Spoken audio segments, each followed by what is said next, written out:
যারা আল্লাহ তাআলাকে পাওয়ার জন্য চেষ্টা করে, আল্লাহ তাআলা তাদেরকে পথ দেখাবেনই। আল্লাহ তাকে পথ দেখাবেনই। আপনি যে কোনো কাজে আল্লাহ সন্তুষ্টির জন্য করেন, আল্লাহ যেভাবে বলেছেন এভাবে করেন, আপনি সফলতার পথ দেখবেনই। কারণ আল্লাহ তাআলা মহসিনদের সাথে তো এহসানের লেভেলে আছে, কারণ সে সব কাজ আল্লাহর জন্য করে। আল্লাহ যে কিতাব দিয়েছেন এই কিতাবের সব কিছুর প্রতি আপনি ঈমান আনতে হবে। এটা একটা পরীক্ষা আপনার। আপনি কোরআনে সব কিছুর প্রতি ঈমান আনেন কিনা?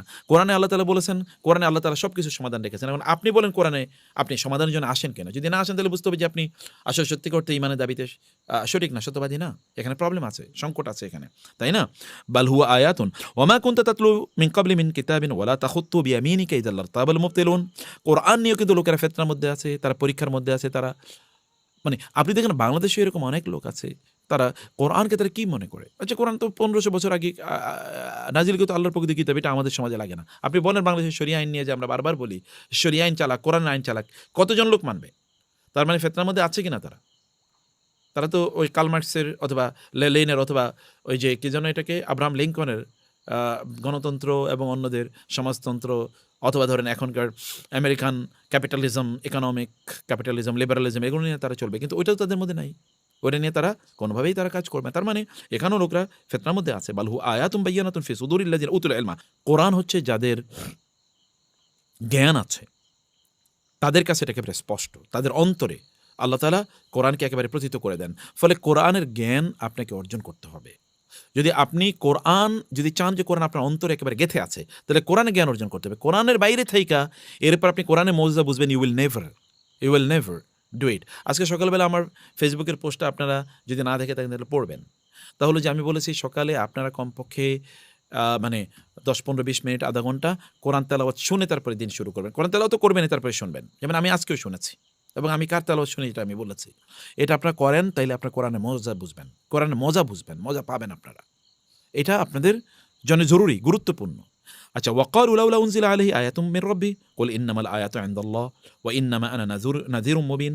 আল্লাহ সুবহানাহু ওয়া তাআলা এরপরে এই আয়াতগুলোতে এদের কাফের এবং মুশরিকদের বিভিন্ন ধরনের তাদের প্রত্যাশা, তাদের আকাঙ্ক্ষা, কেন কোরআন ওইরকম হলো না, কেন রাসূল এরকম হলো না, কেন এটা আসলো না, মানে তাদের কাছে বিভিন্ন ধরনের কোয়েশ্চেন, এগুলো শয়তান তাদের মধ্যে তৈরি করে দেয়, এর মাধ্যমে তারা ফিতনায় পড়ে।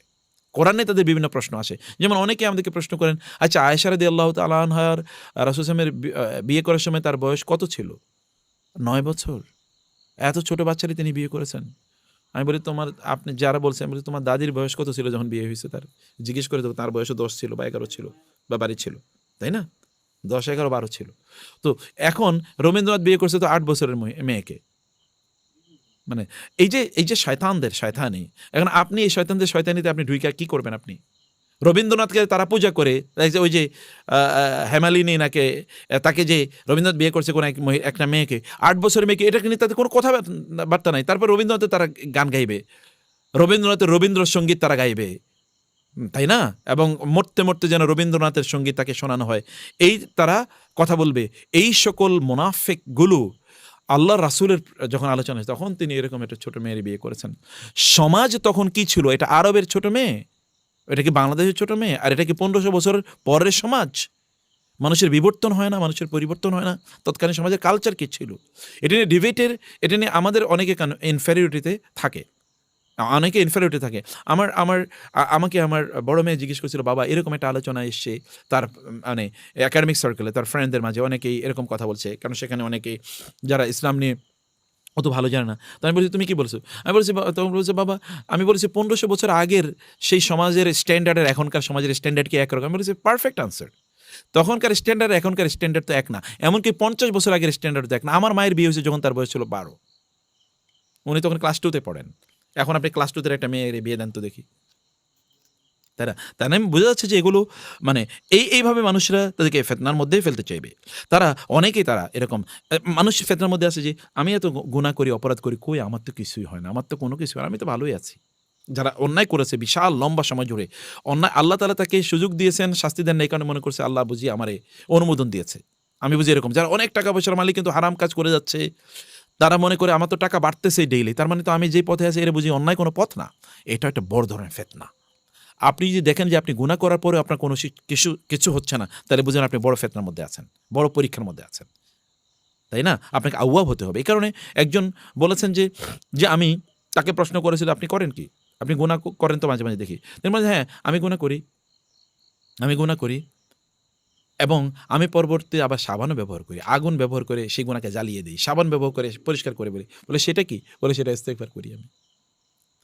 আগে গুনাহ করি, তার মধ্যে কিছু কাদা আমার শরীরে লাগে। এরপরে আমি ইস্তেগফার করি। এই ইস্তেগফার হলো সাবান। এটা দিয়ে আমি একেবারে সব পাক পবিত্র করে দিই। এটি হচ্ছে আওয়াব। আনাবা মানে কি? সুম্মা আনাবা ইলাইহি। অতঃপর সে ও মুনিব, আওয়াব। আল্লাহ তাআলা নবী রাসূলের ব্যাপারে বলেছেন মুনিব, আওয়াব। ইব্রাহিম আলাইহিস সালামের ব্যাপারে বেশি বলেছেন এবং দাউদ আলাইহিস সালামের ব্যাপারে বলেছেন। মানে আওয়াব মানে কি? মানে হচ্ছে কোনো ভুল যদি করে ফেলে তাহলে আবার ফিরে আসে আল্লাহর কাছে। এরকম আবার ফিরে আসে, বারবার ফিরে আসে। মায়ের কাছে যখন সন্তানরা বারবার ফিরে যায়। এটা এরকম। আচ্ছা লাস্ট ইয়া ইবাদিয়াল্লাযিনা আমানু ইন্না আরদি ওয়াসিআ ৫৬তম আয়াত খুবই গুরুত্বপূর্ণ আয়াতটা লিখে রাখবেন। আল্লাহ সুবহানাহু ওয়া তাআলার জমিন এটা প্রশস্ত। আপনাকে হিজরত করতে হবে। আপনাকে কি করতে হবে? হিজরত করতে হবে। রাসূল মক্কা থেকে মদিনায় হিজরত করেছেন ফিতনার কারণে। মানে এখানে তিনি দিন প্র্যাকটিস বা প্রচার করতে পারেন নাই। সাহাবায়ে কেরামরা হিজরত করেছেন দিন প্রচার প্র্যাকটিস করতে পারেন নাই। আপনি যে এলাকায় আছেন এখানে যদি দিন প্রচার না করতে পারেন তাইলে এটা আপনার ফিতনা। আপনার পরীক্ষা বিশাল ফ্ল্যাট, বিশাল আলিশান বাড়ি, এই এলাকায় সবাই আপনাকে চেনে, এলাকা ছেড়ে যেতে মনে চায় না। এটা তো ফিতনার মধ্যে আপনি আছেন, পরীক্ষার মধ্যে আছেন। You should immediately leave that place. আপনাকে পরীক্ষায় উত্তীর্ণ হতে হলে ওই জায়গায় আপনাকে অতিক্রম করে অন্য জায়গায় আপনাকে চলে আসতে হবে। আর যারা এটা করতে পারে আল্লাহ তাআলা তাদেরকে, আপনি দুনিয়ার কিছু একটা ছেড়ে দিয়েছেন, ওই অঞ্চল ছেড়ে দিয়েছেন, আল্লাহ তাআলা জান্নাতে বিশাল বড় সাম্রাজ্য আপনার জন্য তৈরি করে রেখেছেন। আপনি ছেড়েছেন একটু, কিন্তু এর চেয়ে বিলিয়ন ট্রিলিয়ন টাইমস বড় সাম্রাজ্য আল্লাহ তাআলা আপনার জন্য তৈরি করে দিয়েছেন। এরপরে হচ্ছে এই আয়াতের পরে তারপরে সর্বশেষ এই আপনার ৬১ আয়াত থেকে শুরু করে আপনার ৬৩তম আয়াতে আল্লাহ সুবহানাহু ওয়া তাআলা তার শক্তির মত্তার কথা আল্লাহ তাআলা বলেছেন। আপনি যদি বিপদে পড়েন তাহলে তিনি আপনাকে যে উদ্ধার করতে পারেন, কারণ আসমানের মালিক তিনি, জমিনের মালিক তিনি, আকাশের মালিক তিনি, বাতাসের মালিক তিনি, আসমান থেকে তিনি বৃষ্টি নাজিল করেন। অতএব যিনি এগুলো করতে পারেন, তিনি কি এটা করতে পারেন না? তিনি কি আপনার বিপদ দূর করতে পারেন না? অবশ্যই তিনি পারেন। আচ্ছা, এবং শেষে ৬৪ থেকে শুরু করে শেষ আয়াত পর্যন্ত মানে ৬৮তম আয়াতে আল্লাহ সুবহানাহু ওয়া তাআলা একদল মানুষের কথা বলেছেন। তারা দুনিয়াতে খেল তামাশা নিয়ে ব্যস্ত, কেবল আনন্দ ফুর্তি ইত্যাদি নিয়ে ব্যস্ত, এবং এই কারণে তারা ফিতনার মধ্যে, আনন্দ ফুর্তির ফিতনার মধ্যে আছে। যেমন বাঙালিরা ক্রিকেট ফিতনার মধ্যে আছে। বাঙালি ক্রিকেট খেলা হলে এরা পূজা করে ক্রিকেট খেলার, তাই না? এটা একটা ফিতনা। এই ফিতনার কথা বলেছেন। আরেকটা ফিতনা আছে, তাহলে জ্ঞানের ফিতনা, ঝগড়া বিবাদ, বিতর্ক করা। ওয়ালা তুজাদিলু, খুবই ইম্পর্টেন্ট আয়াত ৪৬তম আয়াত, ওয়ালা তুজাদিলু আহলাল কিতাব ইল্লা বিল্লাতি আহসান। তো আল্লাহ বলেছেন যখন আহলে কিতাবদের সাথে তোমরা যখন কথা বলবা, বিতর্ক করবা, তখন তোমরা সর্বোত্তম পদ্ধতিতে করো। আমি আপনাদেরকে এই যে আজকের শুরুর নাসিহাতে বলেছিলাম না যে আমাদের আচরণের জন্য আমরা ইমাম হই, মনে আছে কিনা? আমি কিন্তু এটা আপনাদেরকে প্রশ্নের মধ্যে আনবো। আচরণের মধ্যে ইমাম মানে কি?